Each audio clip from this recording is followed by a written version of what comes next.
Hi guys, welcome back to another quick little video of mine, and I'm going to try and keep this one really short. This is one of the questions I get asked all the time, and I spent about half an hour earlier with a friend of mine on the phone trying to show them how I do my basic file management when it comes to my editing, because a lot of people get stuck with that. They shoot all the photos, they import it into Lightroom, and they edit it and get it done with, and then what? Or how do they start? How do they manage the whole system?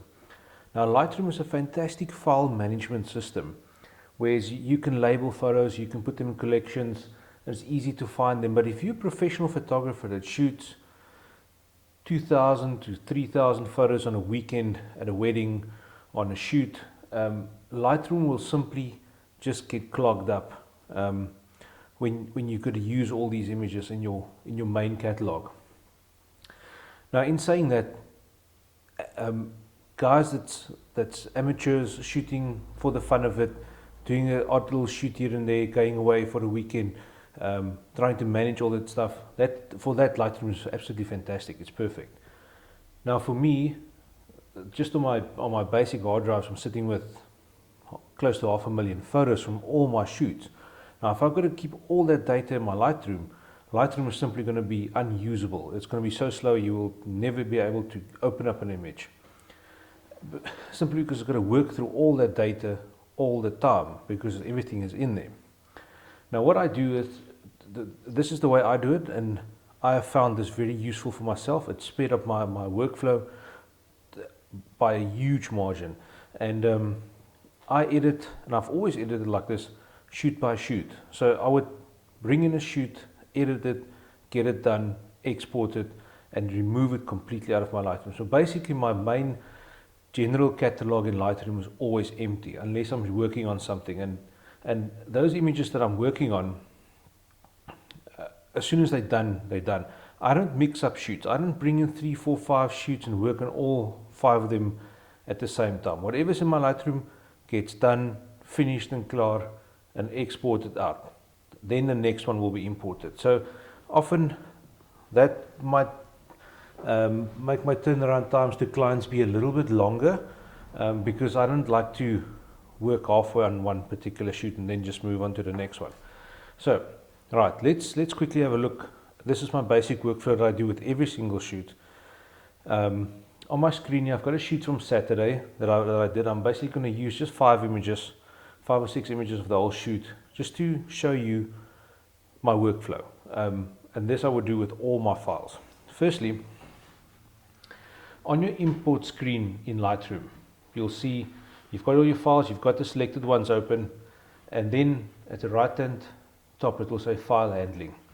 First thing as I do, I will say build one-to-one previews. So basically Lightroom is going to create or render your images one-to-one. So when you press right or left arrow keys to skip between images, there's not going to be loading time. It's going to be a couple of seconds. Where if you don't do that, if you use minimal or standard, it will just take quite a bit longer. And time is money. Time, it all adds up. The next thing I do is I will do smart previews. I will do it with all my shoots. Basically, what will happen is you can unplug your hard drive, and you will still be able to edit your images completely. Now, I would highly recommend going to look up smart previews on YouTube and just Google it, read about it if you don't use it, and see the benefits to it. Another benefit that I've had editors work on my stuff. I could simply export a catalog of the shoot with the smart previews and send it through to them, and they can edit everything, save it on that smart previews. You can bring it back, and the raw files on my drive will simply link up with the smart previews, and I can export the full resolution files, which is absolutely fantastic. So those are the 2 things that I would highly recommend.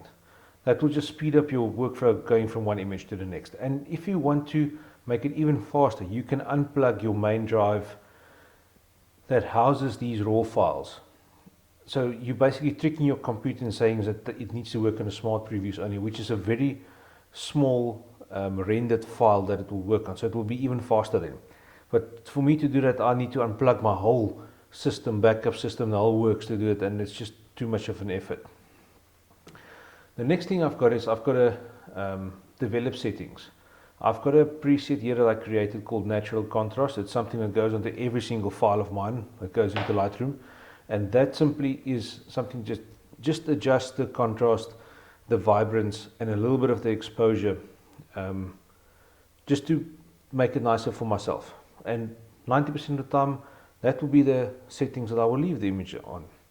So the next thing, I've got a little bit of metadata that I add.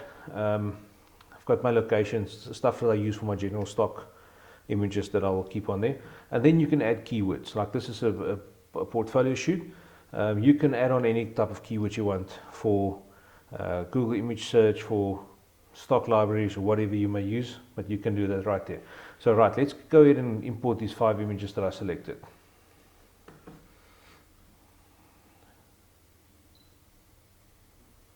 Okay, there they are. You'll see the 2 taskbars running at the top. One will be building smart previews and one will be building your one-to-one renders.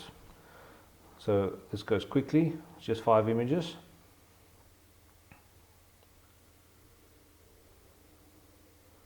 Normally when you do a wedding, the building of the one-to-one renders takes some time. So you might want to grab a cup of coffee, a beer if you want to, glass of wine, and just sit back and just let that get done. The process going through them is just so much faster. Right, it's like one-to-one previews and everything is done. Right, these images are now ready to be edited. So from here in the develop module, in the library module, you can go ahead and add captions, keywords, all those things you want to do. Now, the next thing that how I run through my system and do my culling of my images. And it's not enough to go through the whole process, but I'll show you what I do. I would select all of them. Now all the images are selected, and I'll press X. X will set as rejected. So basically, and it will flag it as rejected. I work with flags. Once it's flagged as rejected, and you go and you select your filter, and you go filter your images at the bottom, and you click by flagged, the rejected ones will not show up. So once that is done, I will double click the first one to make it a full screen, and now simply by using my right arrow key and my P, the P on my keyboard for pick, I'll simply go, alright, I like this image, I will pick it, I'll flag it as pick, as you can see on the screen, move on to the next one, I like that one, flag it as pick, next one, I don't like this one, so we'll keep that as unchecked, as set as rejected. We go on to the next one, I like this one, we flag it as a pick, and this last one, let's keep that one rejected as well. So press escape and you'll see all your files there. Now you can go down, so let's say you've got 3,000 images and you run through it like this quickly, to make your base selection. Run through it as quick as possible to cut down all the ones that you're definitely not going to be needing again. And those are those ones that I flag as rejected, and I go out and I start working on the flagged ones. I will not go back and reselect one that was flagged as rejected. It's just my personal thing. I'll rather make it less instead of make it more. Alright, so once that is done, now you go down to the bottom, you select, and by the filter you select flagged. Boom, only the 3 images. All the images are still in the catalog. Just those 3 images that I selected as my selections in this case will be active for me to use. Now what you can go do, you can highlight all of them and you can drill down even deeper to make it even less. So let's say I've got these 3 images up. Let's just work with the first 2 images because they're about the same. The shortcut key on the keyboard is N. Now if you press N, it will bring up the images side by side. Okay, now let's just go back one step. Let's just bring in all the files and you press N. Now you'll see all 5 images that I imported will be sitting on my screen. Now if you select one as and if you click now by filtered, let's say your flag ones, because this is what we're going to do. And you click by filtered, you'll see the 2 that I've deselected disappears and the other ones just become bigger. So now it's easier to work through. Now let's say look at these two images. I don't like, this one doesn't fit in with the whole style that I want, just for this exercise. And I will unflag. You'll see at the bottom there's two little flags, the picked flag and the rejected flag. And I'll simply click on that rejected flag and you'll see the two images go bigger again. And now you can see, okay, right, between these two, I like the image on the right the best. So you'll unflag the left hand one, and that's the final image that you're going to be working with. So let's just go back. So all the rest are now unflagged, and that's the only one that's going to be available in my system.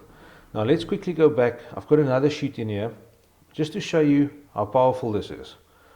Let's just go up to, let's just select all the flagged ones. Right, let's take this these frames from Carla. All of them have got the red shirts on, so I try to use them together so you can compare images with images. So there's, how many is that?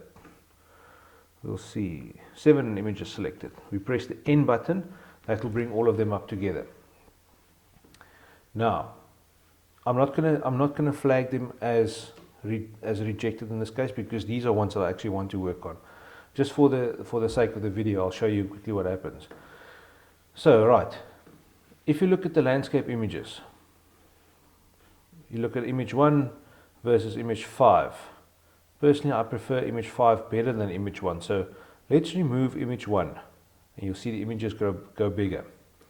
Now we've got 3 images at the top, all the same pose.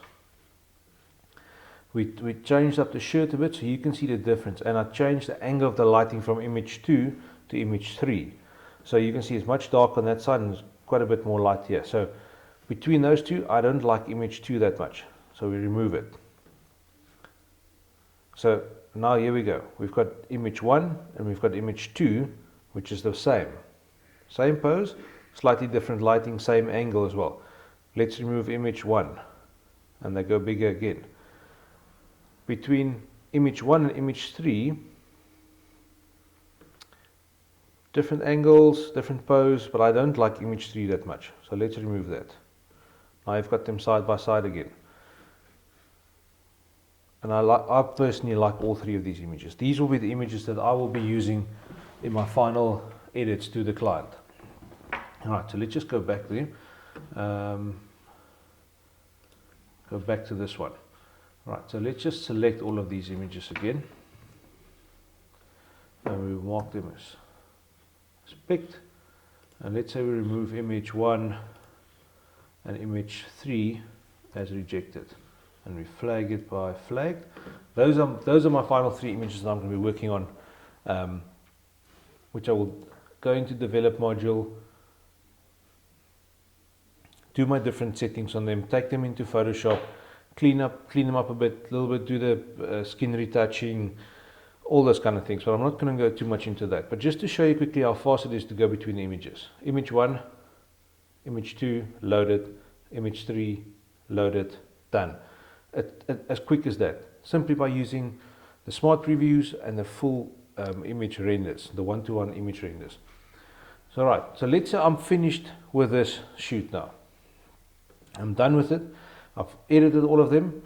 I'll go to export. I'm not going to export these right now, simply because I'm going to still be working on them. Go to export, and I've got my export settings here. So I know if I go to edit for print, I will export a full resolution image for my clients, and I will do a web resolution image with my watermark on. So if I go to edit for print, I'll put in my client's name there, and I'll mark it as the edit for print folder, so I know which one is which.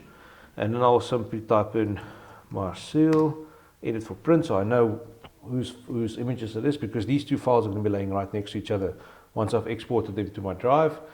All my settings there, and off they go. And I will do exactly the same for edit for web and email, which is a low resolution 900 pics long on the long side image that clients can email to people, load up onto Facebook, all those kind of things. So I will do all that. Once that is, and even while it's still busy exporting, I will go, see, as now I'm done with the shoot.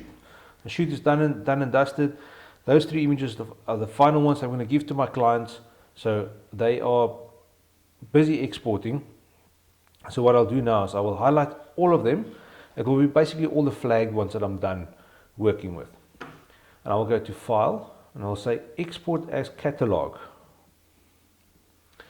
So now in your Pictures folder, and this is I'm on Mac, and if I remember correctly, Windows work the same. There's a Pictures folder, and Lightroom, the Lightroom operating system, has got a little file in there that keeps all the catalogs and all those kind of things. So now I'm going to create a catalog for this particular shoot, and I'm simply going to call it Marseille shoot, like so, and I will say, and you can tick on, if you say export negative files, it's going to export a copy of the raw files that you used into that folder as well. So then you're going to freaking be increasing it by a huge amount of data. But because my exports are on the working drive, which is backed up, so I don't need to export the negative files again. So I will say build or include smart previews. If you didn't build smart previews, this will build it again into that folder. And you can say include available preview. So those are those one-to-one renders. So those 2 are checked, and you'll go ahead and you click Export Catalog. It's busy exporting. It's going into that folder.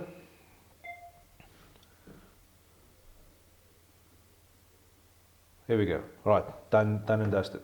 So let's uncheck the flagged again. So we've got all of them there. I will highlight all of them now. You can go back to library mode and see. All of them are highlighted. I'm done with the shoot, delivered to the client. I've exported the catalog. So if I need to come back and rework a particular image, or edit something again, or let's say the client wants one in black and white and I only did it in color, or vice versa, I can simply open up that catalog again, and I will only have these 5 images to work with. Only the ones that I've had flagged and was selected as my catalog, those ones will be pulled in. The client doesn't see the other ones that you rejected. So once these are pulled back in, I can work on them again. So now that they're done, dusted, delivered, they're out of my life and out of my system, I simply go ahead and I remove photos. And here it will actually delete from disk, which you don't want to do. You cancel and go ahead and remove. Done. Your Lightroom is empty again. Now currently I've got more images in this file, which I'm still busy working on. There they all are. But now, let's say you want to go ahead and reopen that shoot. You can simply go back into your pictures file. Go into your Lightroom, and now we're going to look for Marseille. There we go. There's the Marseille shoot, and simply all you do is you double click on the catalog and we'll open up that again. Now what you need to remember is it's going to relaunch your Lightroom, and with that it's going to open up this, and whatever was what you were working on is going to be closed off. So if I open up this, it's going to close my Lightroom, reopen it again with that files in. So which means is that if I didn't export a catalog for the shoot that was in there, I would basically lose that data. Then once you're done with that, done all your changes that you want to do, I've got a separate general catalog in my Lightroom folder. I'll go in and I'll reopen that again. Now once you're done with that images that you worked on, the Marseille shoot again, do not remove them. Do not highlight them and remove them out of because then they're going to be removed out of this catalog in your main system. What you'll need to do is you simply go in, you leave it as it is, done, do what you need to do, re-export, and then you leave it. And you go back into your general catalog, go in there and you open up that again. So once that is opened up, it will revert back to your standard import catalog that you work from. That for me works by far easier than having all of your images in your Lightroom at all times, because you're going to be working on this particular shoot. You're not going to be working on the 50,000 images you shot over the last 6 months. So you're not going to be needing them in your system. And like I said, this is particularly handy, and it's worked really well for me, particularly handy for professional shooters that work with a lot of files all the time. So if there's any questions, leave them below in the comment section. I will answer them as best as I can. If you've got any advice that you want to give me, maybe it's something I missed, maybe it's something I can definitely use, make my process even faster, please leave it in the comment section at the bottom. Don't forget to click the subscribe button. I've got some more videos coming, I've got some really cool reviews coming, and I really want to get some good content out. So if there's anything that you guys want to see, particularly Lightroom or Photoshop, or how I manage my files on my drives or anything like that, please leave a comment. Let me have a look at it. If I can help you with that, I'll see if I can work on a video with that. Yeah, and that's it. Hope to see you guys soon again. Can't wait to hear from you guys. Cheers.